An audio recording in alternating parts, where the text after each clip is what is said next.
ในการบันทึกข้อมูลเกี่ยวกับข้อมูลของลูกค้าเวลาที่ลูกค้าชำระเงินเนาะข้อมูลที่เราจำเป็นต้องบันทึกก็คือตัวที่1แมนข้อมูลเกี่ยวกับลูกค้าก็จะมีชื่อเบอร์โทรหรือว่าที่อยู่เนาะแล้วตัวที่2ก็คือจะเป็นรายการที่ลูกค้าเลือกเนาะตัวนี้คือเป็นข้อมูลที่ว่าเราจะต้องทำการบันทึกเนาะแล้ววันนี้ถ้ารายการใบบินหนึ่งเนาะมันจะสามารถมีได้หลายรายการเนาะฉะนั้นแล้ว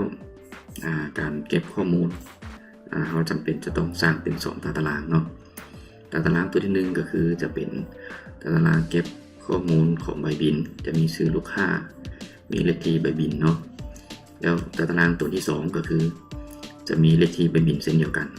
แล้วก็จะมีข้อมูลรายการใบบินเนาะแล้วเวลาที่เราเปิดใบบินเนาะเปิดใบบินตัวอย่างว่าใบบินเลขที่1มันก็จะไปดึงข้อมูลรายการใบบินที่มีเลข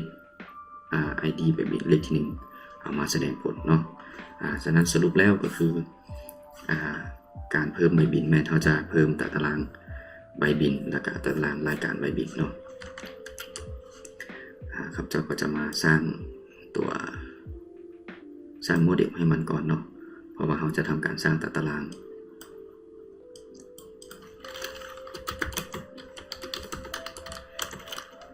ครับจะทำการสร้างโมเดลบินเนาะอย่าลืมขีด M เพื่อสร้างไฟล์ migration อันนี้คือโมเดลใบบินเนาะแล้วก็จะมีรายการใบบิน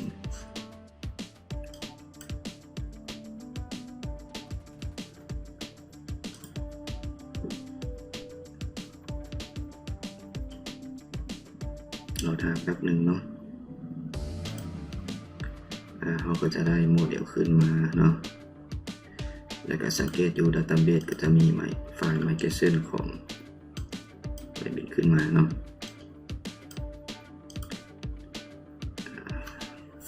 ขอทามันหน่อยนึงโอเคส่วนขอทามันเขาจะไปกำหนดตัวใบบินขึ้นมาก่อนเนาะเพื่อประหยัดเวลาอยู่ในใบบินเราก็จะทำการโรเตทfield able เนาะแล้วอยู่ในใบบินนี้อยู่ตารางใบบินแมนครับจะให้มันมี field build id แล้วก็จะให้มีเขาจะเก็บแต่ชื่อกับเบอร์โทรของลูกค้าเนาะจะตั้งเป็น customer name แล้วก็จะมี customer โทรเนาะ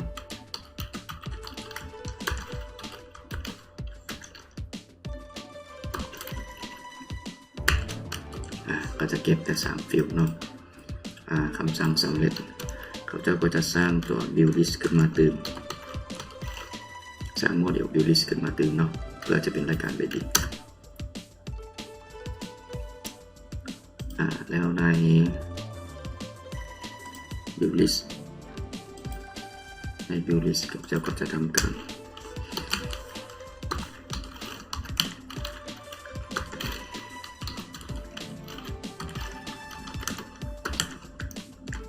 กำหนดฟิลด์ให้มันเช่นกันเนาะซึ่งจะมี build id แล้วก็จะเก็บ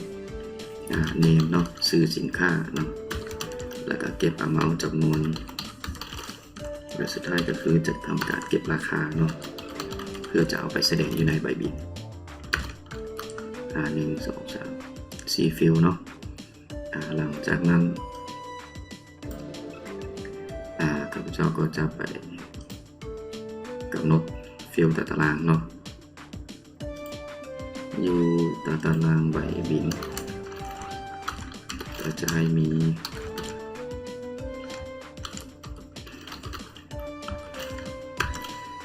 build id เนาะ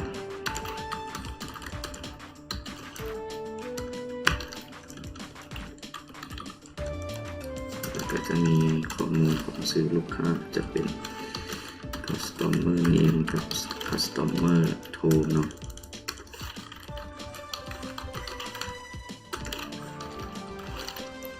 แ แล้วอยู่นี้ก็จะให้มันสามารถเป็นค่าวางได้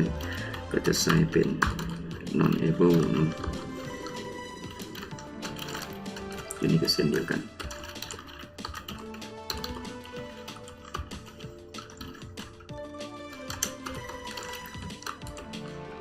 จากนั้นอยู่ในรายการใบบินเนาะรายการใบบิน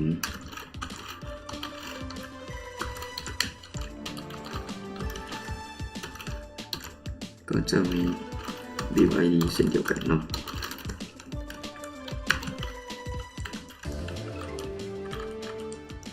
แล้วก็จะมีซื้อนี่ก็จะมี amount จำนวนเนาะก็จะมี price ราคาซึ่ง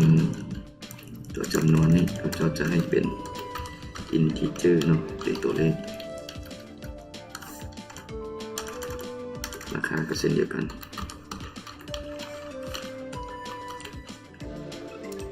เมื่อสร้างฟิลทั้งสองแล้วกัน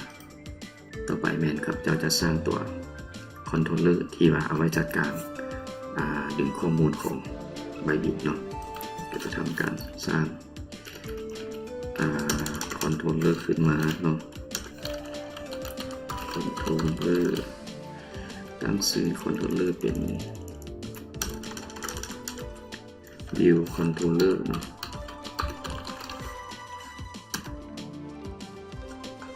สร้าง view controller ขึ้นมาแล้วบันนี้ต่อไปก็คือจะไปสร้างหน้าบินเนาะหน้าบินขึ้นมาเป็นหน้า HTML อีกหน้าหนึ่งเนาะเพื่อเวลาชำระเงินแล้วให้มันทำการเปิดหน้าบินขึ้นมาเนาะหน้า HTML เนี่ยเขาจะไปสร้างอยู่ในวิวของตัว Laravel เนาะสร้างไฟล์ใหม่ขึ้นมาตั้งชื่อเป็น view.blade.php อยู่ในไฟล์ view นี้เขาก็จะให้มันทำการ generate ตัว URL ขึ้นมาเนาะใส่เป็นใบบินสินค้า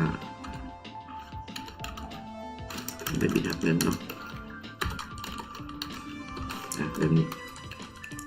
แล้วเขาจะให้แสดงข้อความมาก่อนเนาะทั้งหมดต้องเป็นเอา view page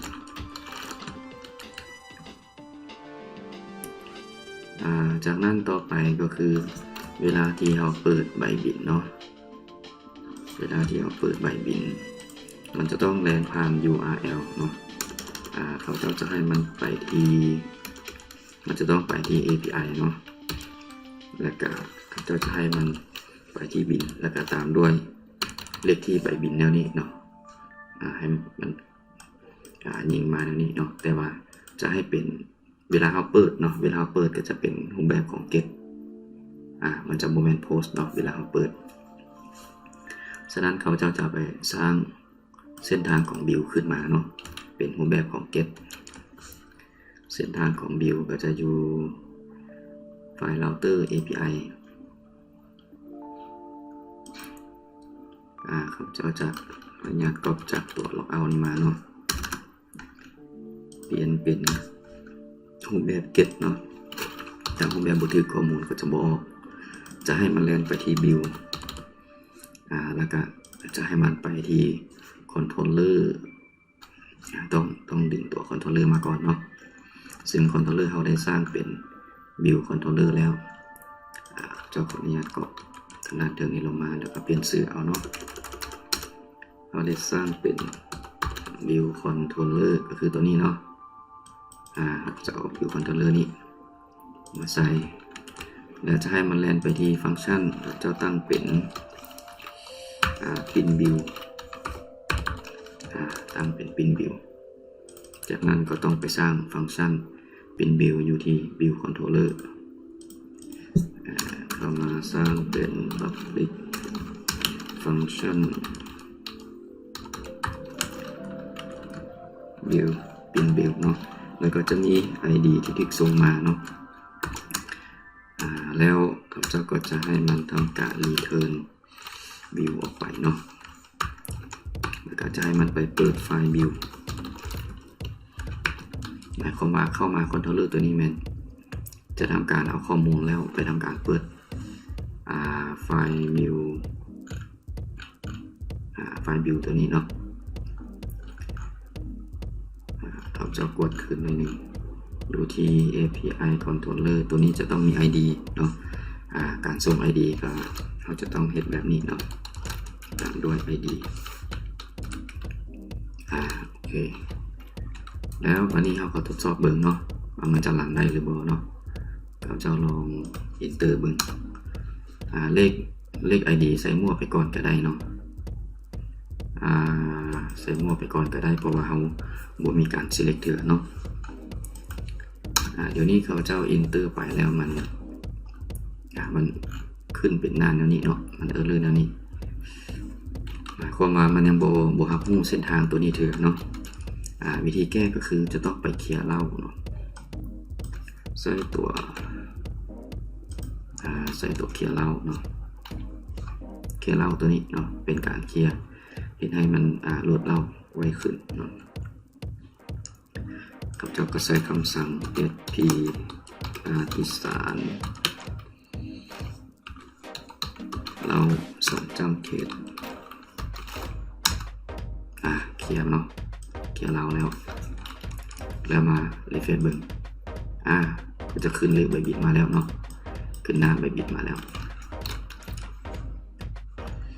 เดี๋ยวนี้มันเห็นหน้าใบบิดของเราแล้วเนาะมันแสดงข้อความอยู่ซะ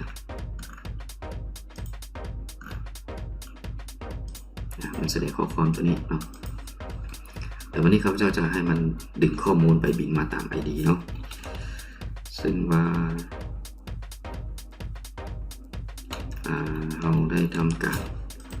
บริจาคว่าเขาเจ้าไมเกตแล้วบอก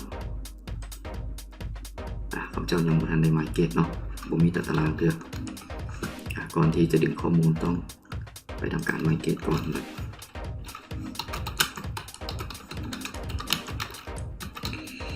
ไมเกต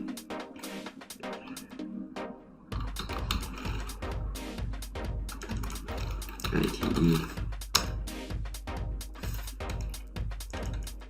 ดีเนาะมาเก็ตสร้างตารางบิลกับ ดิสบิลขึ้นมา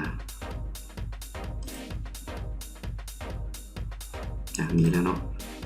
โอเคมีแล้วแล้ววันนี้ครับจะต้องไปเขียนบันทึกรายการใบบินเนาะแต่ว่าก่อนจะไปทำการเขียนบันทึกรายการใบบินเวลาที่เราขายสินค้าเนาะอยู่ในขายสินค้าจะต้องมีตัว input เก็บข้อมูลของซื้อลูกค้ากับเบอร์โทรเนาะเขาจะต้องไปทำการเพิ่มฟอร์มก่อนเนาะมาที่ host มาในส่วนเขาจะเพิ่มอยู่ทางด้านเทิงนี้เนาะทางด้านเทิงยอดเงินทางด้านเทิงยอดเงินยอดเงินอยู่นี่เนาะยอดเงินตัวนี้โพสไอโมดาตาราง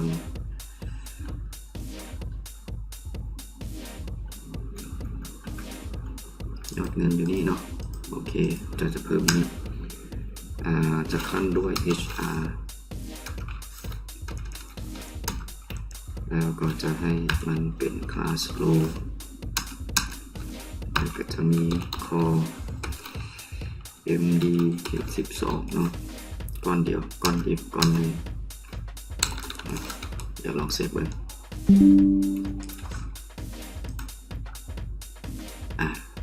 เนาะแมนถึงจุดแล้วจากนั้นอยู่นี่ก็จะมี label ใน label ก็จะเขียนว่าซื้อลูกค้าแล้วก็จะมี input text ขึ้นมาเนาะ input text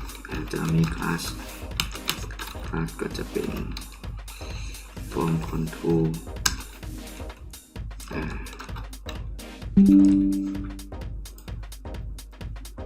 จะได้แบบนี้เนาะ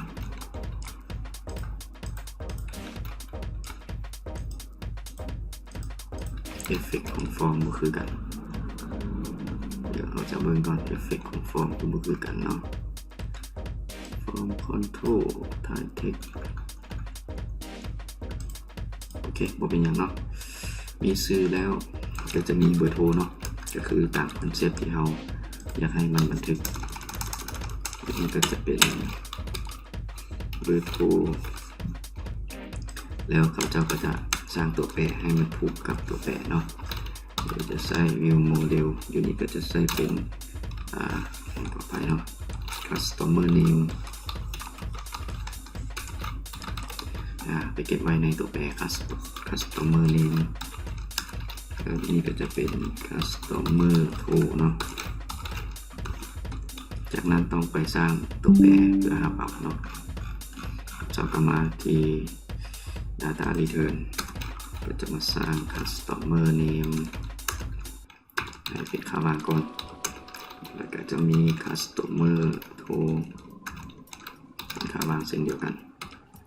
จากนั้นเมื่อป้อนข้อมูลตัว customer name กับ customer to ก็จะมีข้อมูลแล้วเมื่อทำการยืนยันการชำระเนาะก็คือฟังก์ชัน pay ตัวนี้ครับเจ้าก็จะส่งข้อมูลของ user ไปเนาะก็จะเป็น customer underscore name ให้มีให้ตัวแปร customer name ส่งไปเนาะแล้วก็จะมี customer to เราจะให้ข้อมูลของ customer to ส่งไปเนาะส่งไปบันทึกอยู่ไซต์ก็คือบันทึกอยู่ที่ transaction อยู่ที่ฟังก์ชัน add เราก็มาที่ transaction แล้วก็ฟังก์ชัน add ฟังก์ชันตัวนี้เนาะก่อนที่จะบันทึกข้อมูลก็จะต้องทำการ import โมเดลของ build แล้วก็ list build มาก่อนเนาะกับเจ้าขออนุญาตก็จากตัวนี้ลงมาเราก็จะมีโมเดล build และโมเดล build list เนาะ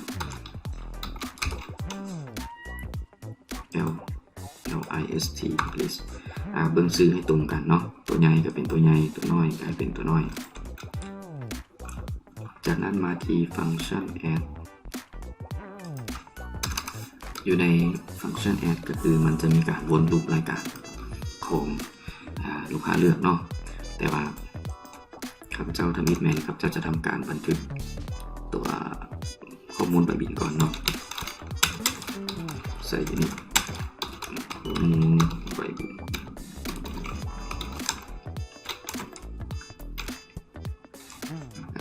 สำหรับข้อมูลใบบินนี่จะมีการ generate เนาะจะมีการ generate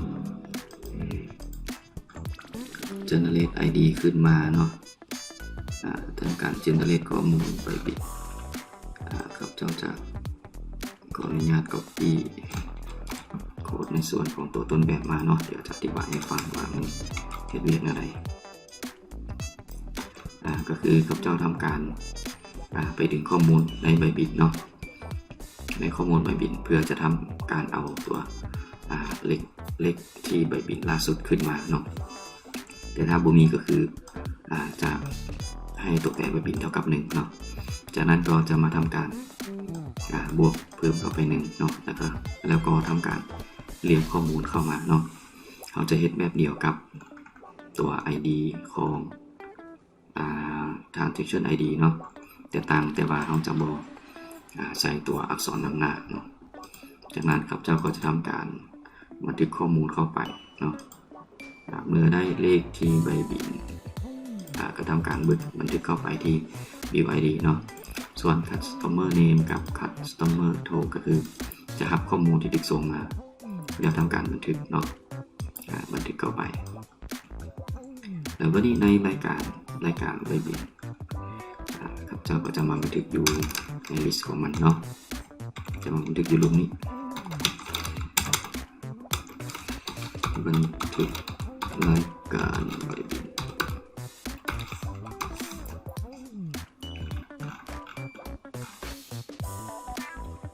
ทีนี้ก็เส้นเดียวกันเนาะเจ้าก็ทำการประกาศตัวแปร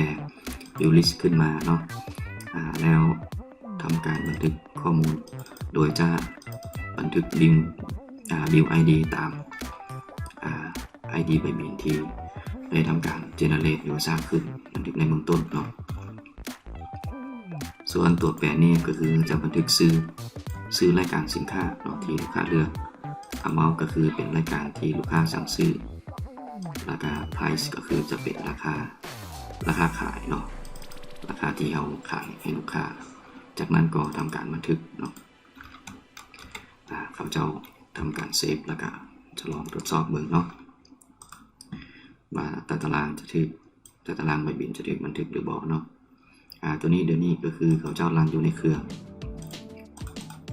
เลือกจาก2-3 รายการเนาะจากนั้นสำหรับเงินตัวอย่างว่าลูกค้าสำหรับมา21 ล้านเนาะสำหรับเป็นสำเร็จเนาะแล้วไปเบิ่งอยู่ฐานข้อมูลกด refresh เบิ่งข้อมูลตารางใบบินมีขึ้นมาเนาะแต่บ่มีสื่อครับเบอร์โทรก็คือครับจะบ่ได้ป้อนแล้ว list bill list รายการใบบินก็จะเห็นรายการขึ้นมาเนาะแล้ววันนี้ลองใส่ซื้อเวิร์ดเนาะตัวอย่างว่าลูกค้าซื้อสมพร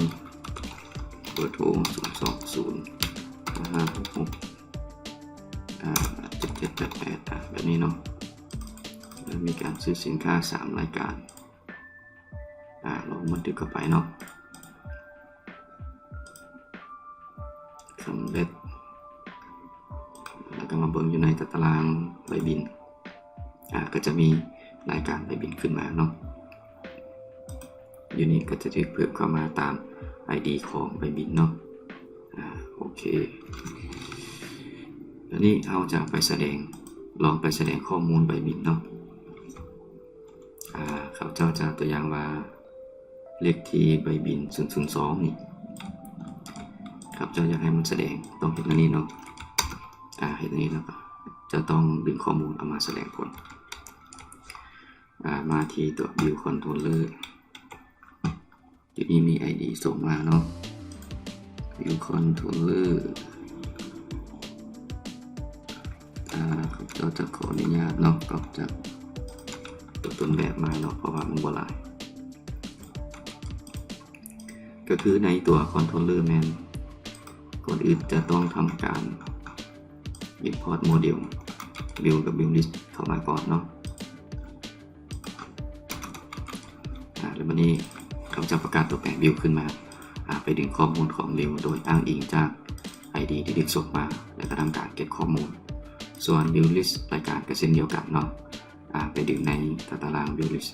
โดยอ้างอิงจาก view ID แล้วก็ทำการเก็บข้อมูลจากนั้นอยู่ในตัว return view เขาจะกเพิ่มตัวแปรเข้าไปเนาะตัววิดก็คือตัวแปร view ให้ส่งค่าตัวรายการ view นี้ออกไปหาไฟล์ view เนาะแล้วก็จะมี view list เนาะส่งออกไปแล้วก็จะมี view ID เนาะview ID ก็คือ ID ตัวนี้เขาจะก็ให้ส่งกลับไปอยู่นี่ส่งไปใส่ก็คือจะส่งมาที่ไฟล์ view.base.php เนาะแล้วอยู่ในไฟล์ view.base.php เขาเจ้าก็สามารถจะใส่เครื่องหมายวงปิดการซ้อนกันแล้วก็สามารถเอาตัวแปรที่ดิกส่งมาเนาะเอามาแสดงผลแบบนี้ได้เลยตัวอย่างมาเดี๋ยวนี้แมนเขาเจ้าจะให้มันแสดงตัวแปร view ตัวนี้เนาะรายการใบบินตัวแปร view ตัวนี้เกิดทำการทิ้งตัวแปร view อยู่ในวงปิดการจากนั้นทำการบันทึกแล้วก็ refresh เบิ่งมาว่ามี error เนาะ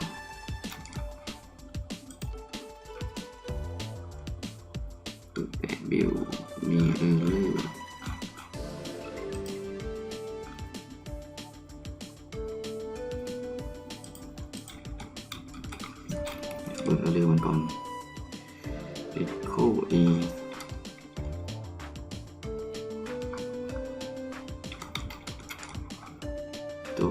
บิลตัวแปรบิลถูกต้องแล้วเป็นอย่างถึงเรื่อย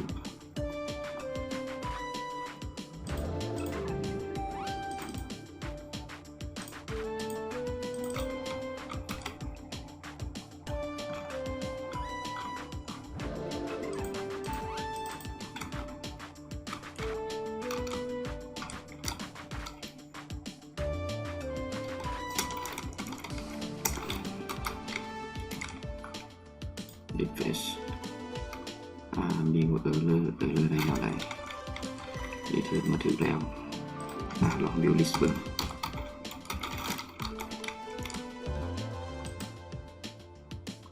บิวลิสต์ก็เลอร์เดี๋ยวไปเบิ่งก่อนว่ามันเลอร์แบบใดบิวลิสต์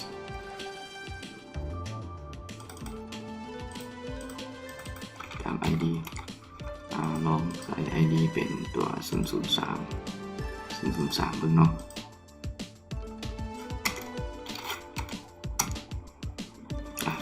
003ก็ได้เลย Return New ลองให้แสดงข้อมูลตรงนี้ออกเบิ่งเนาะตัวแปร Build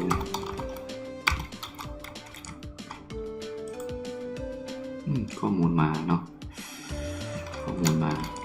แต่ว่ามันส่งไปไม่ได้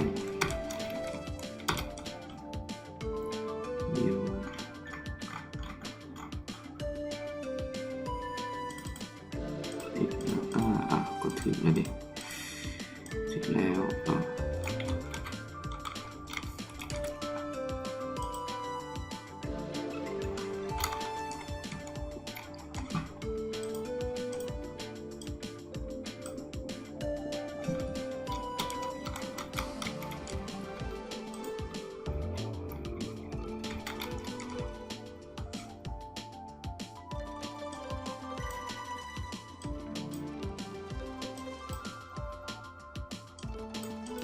เขาจะลองทำการสต็อปและก็รันใหม่เนาะ refresh ใหม่ยังเลยอยู่เลยย้อนอย่างเนาะวันนี้จะมาเลยย้อนอย่างข้อมูลตัวนี้แล้วข้อมูลที่ส่งไปส่งตัวแปรบิวไปView list ก็จะเป็นข้อมูล View list View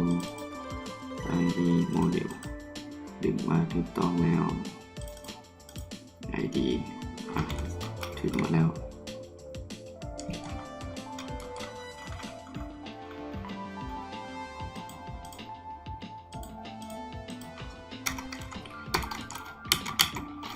ตัวแปร View โอเคลองใหม่มาแล้วเนาะข้อมูลมาแล้วถ้าเป็นรายการที่2ก็มีเนาะมีข้อมูลแสดงอยู่ใบบินถ้าเป็น Build List ก็มาคือกันเนาะแล้ววันนี้เขาเจ้าจะเอาตัว select มาใส่ในหน้านี้เนาะก็คือใส่ในหน้าใบบินก็ไปทำการก๊อปเอาอยู่ที่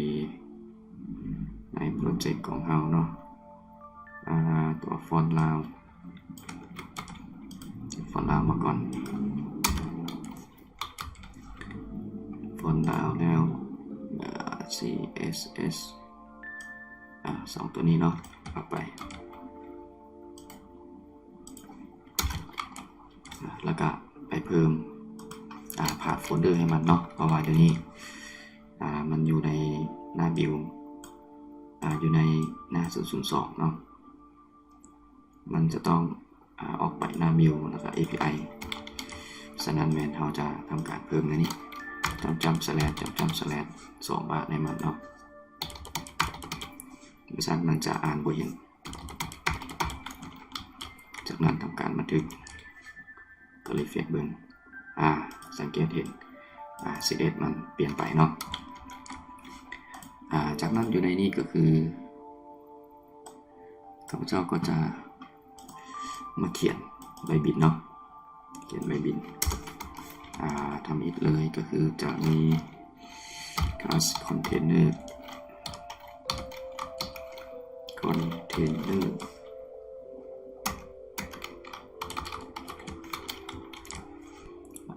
มาก่อนไล่คอนเทนเนอร์แล้วครับจะขออนุญาตนอกกรอบจากตัวต้นแบบเข้ามาแล้วก็จะอธิบายโค้ดแต่ละส่วนให้ฟังเนาะ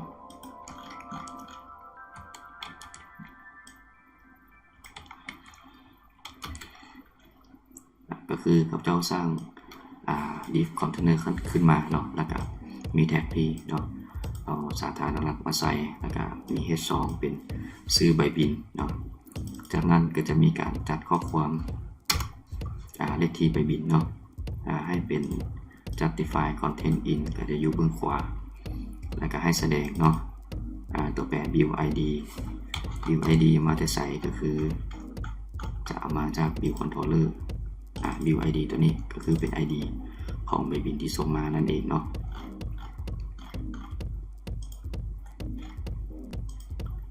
จากนั้นก็ทำการสร้างแท็บแสดงข้อมูลลูกค้าขึ้นมาเนาะอยู่นี่ก็คือถ้าหากว่าตัวแปรบิลเนาะเข้าถึงตัวแปรบิลแล้วก็เข้าถึงก้อนข้อมูลตัวที่ศูนย์เพราะว่ามีแต่ข้อมูลที่ดึงออกมาจากฐานข้อมูลมันจะเป็นก้อนอาร์เรย์เนาะแต่ว่าเขาดึงมาก้อนเดียวเขาก็จะเรียกเป็นก้อนที่ศูนย์แล้วก็ตามด้วยชื่อของข้อมูลเนาะก็คืออยู่นี่จะทำการกดสอบว่าถ้า customer name นี่เนาะเท่ากับค่าวางก็คือบ่มีชื่อลูกค้าแม้นให้แสดงเป็นลูกค้าต่อไปเนาะแต่ถ้ามีเนาะแต่ถ้ามีชื่อลูกค้าก็คือมันจะทำการแสดงชื่อลูกค้าแล้วก็ทำด้วยเบอร์โทรเนาะต่อมาก็คือเขาเจ้าก็จะสร้างเป็นตารางตัวหนึ่งขึ้นมาเนาะก็เป็นรายการใบบินเนาะมีลำดับมีรายการมีราคามีจำนวนแล้วก็รวมแล้วอยู่นี่เขาเจ้าเขียนเป็นภาษาเบรดเนาะโดยการใช้ add php ก็คือเป็นการเขียนประกาศตัวแปร php เนาะอยู่ในเบสเขาเจ้าประกาศตัวแปรนำกับตัวแปรทั่วเข้ามาจากนั้นเขาเจ้าใช้ for each เพื่อทำการเรียงข้อมูล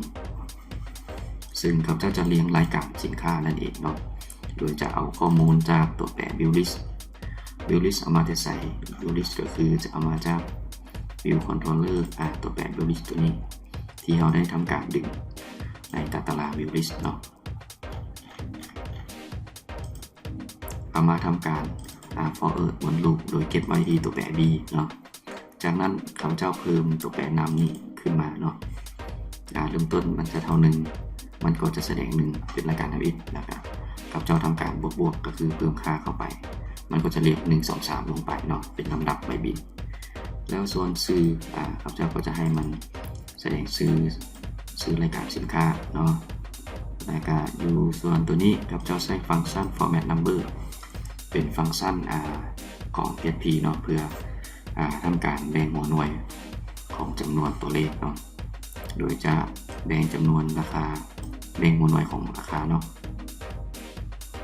แล้วก็จะมีจำนวนแล้วก็ราคารวมเนาะจากนั้นสุดท้ายเขาจะให้ตัวแปรทั่วนี้บวกเท่ากับเนาะการบวกเท่ากับก็คือจะเป็นการบวกเพิ่มค่าเนาะโดยจะบวกจากตัวแปรจำนวนคูณกับราคาก็คือเป็นตัวรวมของรายการตัวที่1นั่นเองเนาะถ้ามี10รายการก็คือมันก็จะพยายามบวกซ้ำเข้าไปบวกเข้าไปเนาะอยู่ในรูปของ for each จากนั้นเนาะเมื่อทำการบวกสำเร็จก็คือข้าพเจ้าก็จะเอาตัวแปรทั่วๆนี้มาแสดงผลเนาะมาแสดงผลและอยู่ทางด้านลงก็คือข้าพเจ้าก็จะแยกผู้พนักงานกับผู้จ่ายเงินขึ้นมาเนาะเป็นบอลพิมพ์ใบบิดเนาะอันนี้เราก็มาลองดูว่ามันจะแสดงผลในรูปแบบใดเนาะข้าพเจ้าทำการ refresh เราก็จะได้ตารางแบบนี้ขึ้นมาเนาะได้ตารางแบบนี้ขึ้นมาแล้ววันนี้เวลาเราจะพิมพ์ให้ได้เนาะถ้ากด Ctrl P อยู่คีย์บอร์ดก็จะเป็นการพิมพ์เนาะ แล้ววันนี้สังเกตว่าขนาดมันจะบ่แม่นขนาดที่เห็นอยู่เบราว์เซอร์มันจะบ่แม่นขนาดเจีย AC เนาะมันจะยืดเต็มตามคอนเทนเนอร์แต่ว่าเวลาพิมพ์เนาะเวลาเราพิมพ์มันก็จะไปตามขนาดที่ว่าเราตั้งอยู่ในเครื่องพิมพ์เนาะถ้าเครื่องพิมพ์เขามีขนาด AC มันก็จะเป็นเจียขนาด AC เนาะอยู่นี่มี Microsoft Print แล้วมันมีค่อนข้างจะจงวางไว้หลายเนาะเขาเจ้าเลือกมากินเป็นนอน XD ลงตั้งลงนอนแบ็กกราวด์สีเขาเอาเนาะสเกลเขาจะเลือกเป็นdefault ได้แล้วเนาะมาเกณฑ์มินิมัมเกณฑ์ default เลือกเป็น default เนาะเป็น default ก็คือเป็นค่ามาตรฐานมันก็จะยืดเต็ม AC แล้วสังเกตเห็นจะมีขอบทางด้านถึงเนาะขอบเวลากับขอบมันแสดง URL ก็คือตัว header นี่เองเนาะเราสามารถเอาออกได้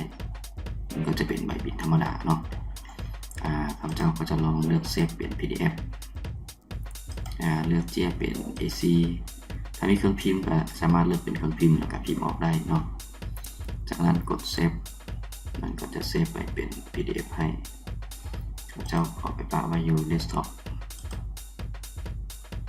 ลองไปเบิ่งเนาะอยู่ใน desktop ใบบินให้เปิดจาก Microsoft Edge ก็จะได้เป็นรายการใบบินแบบนี้เนาะแต่ว่ารายการใบบินนี้เขาจะให้พิมพ์เวลาที่ทำการขายสินค้าเนาะทำการขายสินค้าครับเราจะไปเขียนคำสั่งเวลาที่มันสำเร็จเนาะเวลาที่บันทึกข้อมูลสำเร็จเวลาขายสำเร็จขายสำเร็จแล้วเขาเจ้าจะต้องทำการส่งเลขใบบินกลับไปเนาะเพื่อจะไปทำการเปิดเขาเจ้าก็จะมาทำการเพิ่มตัวแปรเนาะ View ID เข้ามาให้มันซีไปที่ตัวแปร View ID นี่เนาะแบบนี้เพื่อจะเอาเลขที่ใบบินกลับไปเนาะจากนั้นเขาเจ้ากลับมาที่ Post หลังจากที่ Success สำเร็จเนาะแมนจะทำการเปิดใบบินเนาะ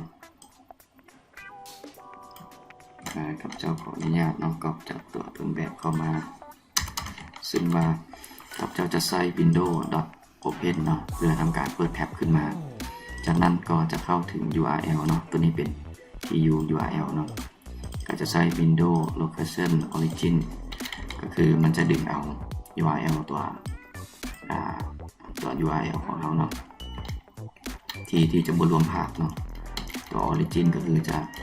เอาตัวเฉพาะแต่ซื้อ URL นี้จากนั้นตามด้วย /API/build แล้วก็ตามด้วย response data แล้วก็ build data ตัวที่ส่งกลับมาเนาะตัวที่ส่งกลับมาจากตัวฐานที่เชื่อมตัวนี้เนาะเราก็มาลองเบิ่งเนาะว่ามันจะเปิดหรือบ่เจ้าทำการรีเฟรชครั้งหนึ่งแล้วก็ลองขายสินค้าลูกค้าซื้อโจเนาะตัวอย่างเบอร์โทรจากนั้นทำการขายสินค้าหักเงินมาสำหรับเงินเห็นบอกมันก็จะทำการเปิดขึ้นมาเนาะแล้วก็จะแสดงซื้อลูกค้ารายการที่เราซื้อเนาะวันนี้หลังจากโซฟปุ๊บแมนเขาอยากให้มันพิมพ์แบบนี้เลยเนาะอยากให้ขึ้นหน้าพิมพ์เพื่อจะทำการกดพิมพ์ได้แล้วเมื่อพิมพ์แล้วเราก็อยากปิดออกเนาะเราไม่อยากมาปิดเองเราอยากให้มันปิดออโต้เนาะก็คืออันที่หนึ่งขายปุ๊บให้มันเปิดใบบินออโต้แล้วก็เข้าหน้าต่างพิมพ์ออโต้หลังจากพิมพ์ปุ๊บให้มันปิดออโต้เนาะเห็นแนวใดก็คือข้าพเจ้าจะไปเขียนคำสั่ง JavaScript อยู่ในไฟล์บิลเนาะเวลาเปิดเข้ามาปุ๊บเขาจะเขียนอยู่แท็บสคริปต์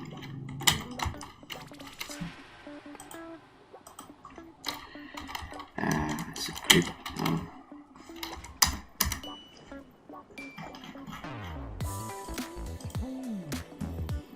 ครับจะทำการพิมพ์เนาะโดยใช้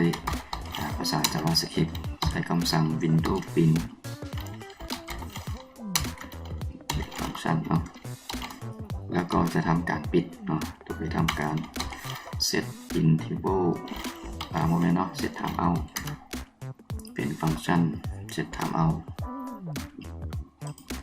กำหนด timeout อยู่ประมาณ